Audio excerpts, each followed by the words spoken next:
there, welcome back. Now I'm going to do the quickies, which is films that there's not much to say about them, but you may want to watch them or might want to avoid them as you're stuck in the house self-isolating. So this is based on stuff I've seen recently that is available in VOD that you may want to watch, may not want to watch. So I've got a bunch of them. First is Zombieland Double Tap. Zombieland Double Tap is a sequel to Zombieland. It's enjoyable. The first film was enjoyable. This one is enjoyable. It's not as good as the first one, but it's a good enough level for a sequel. It's like a sequel that works as a fun sequel to a fun original. It doesn't have the originality of the first one. The first one even was a reference to lots of zombie movies before, and it was a reference to Shaun of the Dead.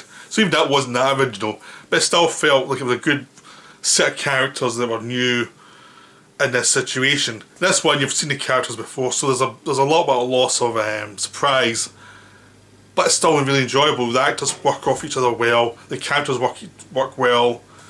It's a new story with these characters in them. It's like nothing's going to surprise you in the film, but it's enjoyable. It's an enjoyable film. The characters make mistakes. Characters have some funny interactions. You know, it's a bit more slapdash than the first one. The first one felt a bit more down the line, direct. This one feels a bit more over the place, but it still works. It's still enjoyable. It's still a film I would happily rewatch. You know, it'd be a good double bill with the first one. There's nothing here that's like a shame on the first one, really. It's a good fun sequel, which is very hard to do. It's a good comedy sequel. This one pulls it off, so I'd definitely say it's a good one to see. Next is Veterans of Foreign Wars, or VFW. This one stars Stephen Lang and a bunch of other veteran actors who are all in this bar and they're basically Veterans of Foreign Wars and hanging out in this bar, and basically they're all like from Vietnam based really, and they're all old, retired, they've nothing else to do, so they just go to the bar and hang out and enjoy, like bust each other's balls all the time and having fun. So you have Fred Williamson, William Sadler, Martin Cove, who was been in a bunch of B movies, and he was also in Cagney and Lacey, if you remember that show. You've all these actors playing these like grumpy old guys who are eccentric and grumpy, but they enjoy each other's company and enjoy being in this bar that barely passes the building code, but it's their bar, so they enjoy doing it, and they know the owner, and everyone gets on, even though they're kind of grumpy to each other, and they hang out just because they know each other and they know the traumas that each other have, so they're friends. And during this film, basically there's a drug epidemic going on, where basically this new hyper strong drug is hitting the market and making these people take it into very zombie-like violent people. Now the local dealer has a big stash come in, and because he killed the sister of one of the characters, she steals his drugs, tries to run, ends up in the bar. So the bar becomes like a siege situation where these soldiers, who out of sense of duty will not give up this girl all the drugs to these scumbags, have to fight off and a whole army of drug dealers and drug addicts who want the drugs. And it's just like a wave and wave. So it's Zulu with old men. And it's fun. It's low budget. I mean, it could have done with a little bit more money. I mean, there's a couple of things early on where you feel like you could have a bit more money spent, but it still works. It's obviously a homage to Salt and Pacing 13 as well. It's shot similar. It's really enjoyable though. I mean, it's a slow start as about the characters are, but once it gets going, it really delivers, and it's just enjoyable. I mean, that's all it is. It's really enjoyable. It's a fun B movie. You know, it's a B movie.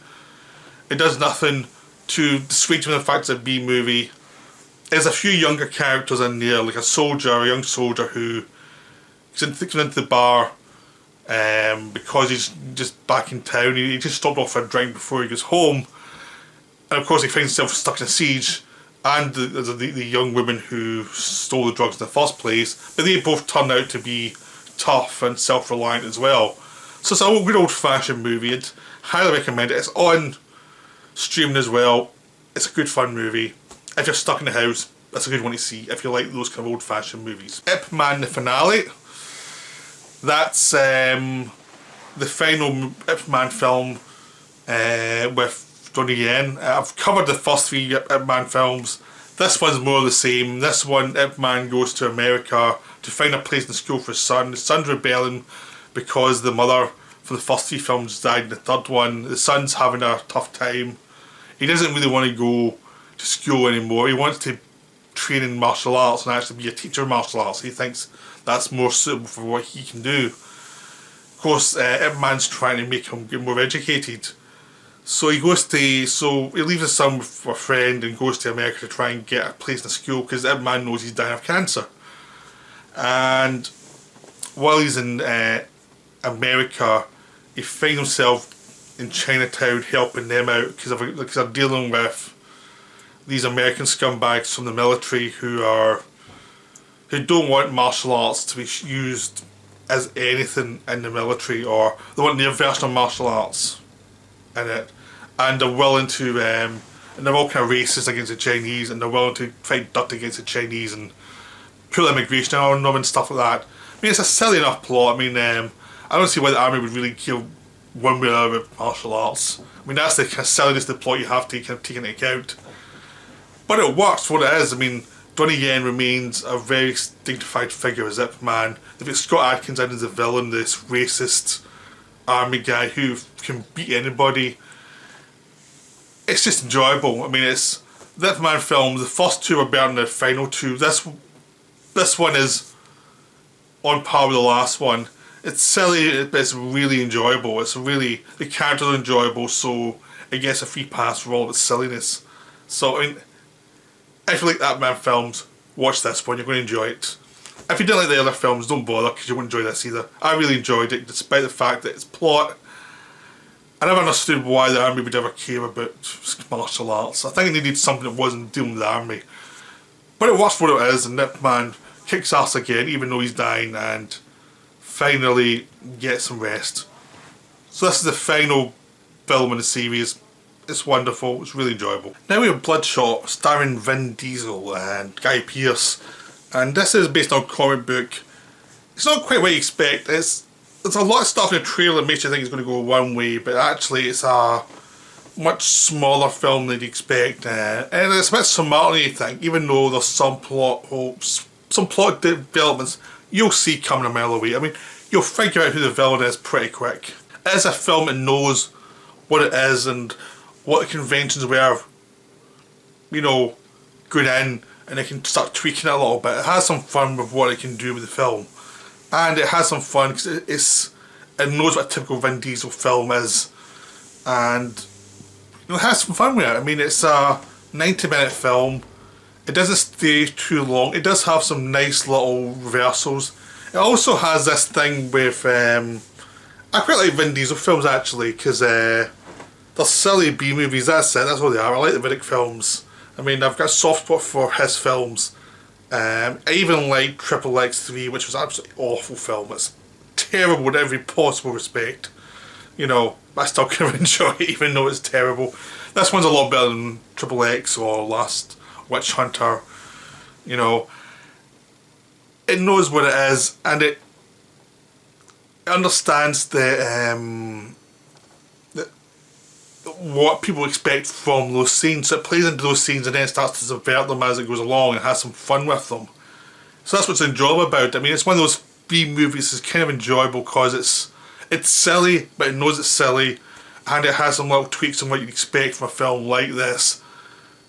And it plays up on certain things, and it sets things up you know what's going to happen, and then it delivers them and does them pretty well. I mean, the finale feels a lot like RoboCop 2 finale. You know, there's something in that RoboCop 2 that happens here as well that you think, okay, they saw RoboCop 2. You know, but there's a lot of fun scenes in here. It's just enjoyable. There are some tweaks.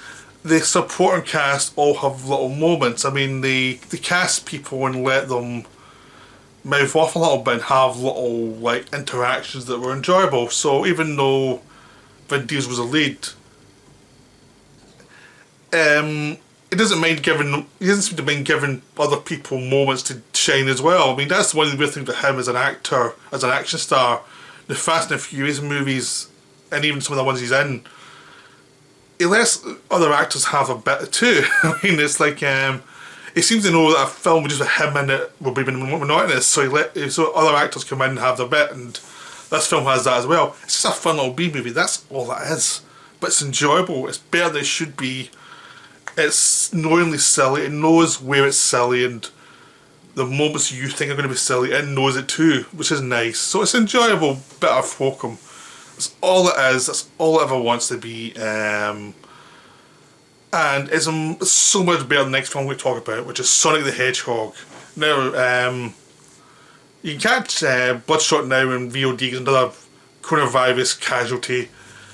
Sonic the Hedgehog came out just before that, but it's a very mass release and push to VOD because of coronavirus. This is terrible. This is not the Bloodshot that knows what it is and has some fun with it. This is a film that's exactly what you think is going to be in the trailer is the film.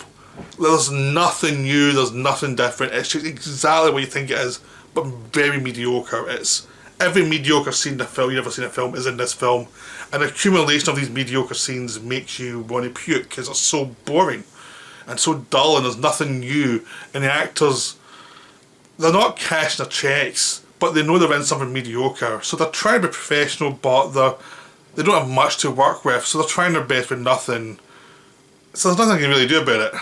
It's a very mediocre film that I absolutely hated. It was just horrible, it's terrible, it's an offence to bad taste, it's an offence to good taste, and it's not bad enough to be bad taste, it's just like blah, it's just this film, it's blah. So I hate it, because for me it's the worst kind of film, the kind of lazy film that does exactly what you expect. Give me a Bloodshot any day of the week. We've got Bad Boys for Life next, which is another conventional film, but it's a lot better than Sonic, because it does a couple of things. It kills off a character you don't expect to be killed off.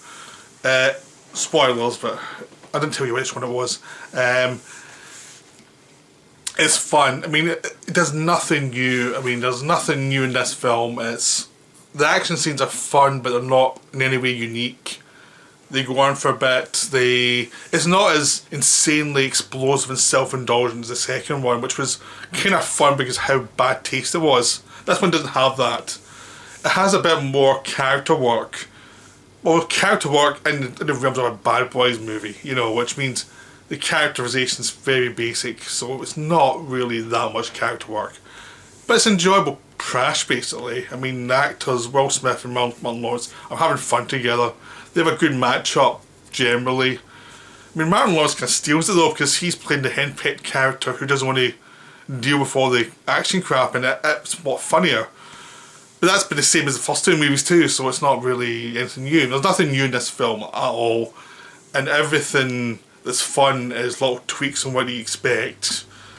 But it is enjoyable hokum though. I mean, you go in and you watch it and it's exactly what you think it's going to be, but it's enjoyable because they put the effort in to try and make it fun. They're not trying to do something unique, they're just trying to make it fun, and it works, it's fun. It's so much better than Sonic the Hedgehog. But it's not a film you'd rush back to or anything, but it's still enjoyable. I mean, I had a lot of enjoyment out of that one. Again, it's available around, it was released just before the coronavirus hit, and was at the tail end of its run when coronavirus hit, so now it's about to get released onto VOD, so that's one worth seeing. Again, it's another film, you can't really talk about it, it's a full video, but on one of these quickie things you can say, yeah, if you're in the house, it's available, you can have some fun with this one.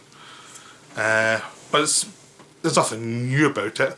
The final one is Birds of Prey. This one it's not very good. I mean, it's bloody awful to be honest, but it's enjoyably trashy, and I can't say anything genuinely good about it. I mean, I like Hugh McGregor as a villain, I like Mary Elizabeth Winstead as the Huntress.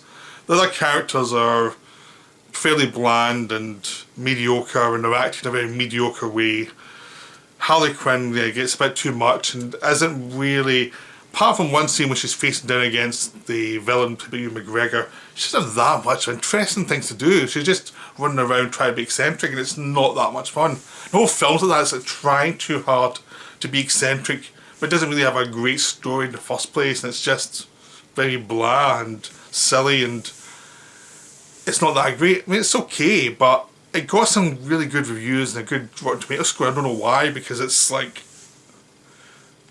I know, it's trashy as hell and it's not that good. I mean, I'd rather watch Bloodshot than this any day of the week. You know, and I get terrible reviews. And but Bloodshot seemed to have a lot more fun with what it was than this film, which was trying so hard to have fun with what it was, but was missing every target available. They were just flailing around, and there were lots of action scenes that weren't that interesting, and we're just running around. Lots of dialogue scenes that weren't that interesting. And basically, you just wait for the villain to show up, which is unusual for a comic book movie. You wait for the villain. And the villain wasn't even intimidating, because he was this like flamboyant gay character. But at least he was interesting. He was more interesting than the supposed heroes, you know. I mean, it didn't make sense as a villain in this world, but it was an interesting character and performance compared to, you know, what else was on in the film. But it's a terrible film, but you may enjoy it. I mean, you may have, it's one of those ones that's a bad taste movie. It's a bad movie that people with certain taste might like. You know, it's one of those ones, you can't really defend it's a good film, but you may enjoy it though, you know. But, so those are the quickies, those are the ones that are available now in VOD that you might want to watch. There's some are better than others. I couldn't really do whole videos on them because there's very little to talk about for most of them. Just, I thought I'd do a quick video and you could see if there's any you fancy watching. But, you know, Veterans of Foreign Wars, Bloodshot, and Zombieland Double Tap are the ones really should try and see out of this list. Those are the most fun ones. Well, I hope you enjoyed this. I hope you enjoyed the other videos I made. I'll keep at them doing films that are available, but they'll probably be shorter videos just now. So that's my plan for now. While during the shut-in self-isolation period. Bye for now.